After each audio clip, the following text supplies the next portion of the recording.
Hello guys, তোমরা সবাই কেমন আছো? আজকে আমি তোমাদের জন্য একটা করলা রেসিপি নিয়ে এসেছি, যেখানে ঘরের ছোট বাচ্চা থেকে বুড়ো পর্যন্ত সবাই হাত চেটেপুটে খাবে এবং নিমেষেই ভাত শেষ করে দিবে। বাচ্চারা অনেকে করলা খেতে চায় না, তাই আজকে আমার এই রেসিপিটা। এর জন্য আমি আলু, করলা এবং ঢেঁড়স কুটে নিয়েছি। তারপর আলুগুলোকে ভালো করে, আমি পুরো রান্নাটা সরিষার তেলে করব।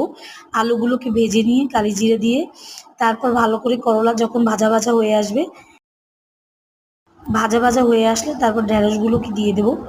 ঢ্যাঁড়সগুলোকে দিয়ে তারপর আগে থেকেই আদা বেটে রাখা ছিল এবং আমি কিছু রসুন আমি থেতো করে নিয়েছি। তারপর জিরা গুঁড়ো ভেজে গুঁড়ো করে রেখেছিলাম, সেগুলো দিয়ে ভালো করে নাড়িয়ে চাড়িয়ে নিয়ে জল দিয়ে এবং ব্যালেন্স করার জন্য আমি চিনিও দিয়ে দিয়েছি। চিনি দেওয়ার পর নাড়িয়ে চাড়িয়ে নিয়ে জল দিয়ে এবং এটাকে ঢেকে দেবো। বারবার ঢেকে সেদ্ধ হওয়া পর্যন্ত অপেক্ষা করব। তারপর নামানোর আগে আমি ঘি দিয়ে নামিয়ে গরম গরম পরিবেশন করব করলার রেসিপি।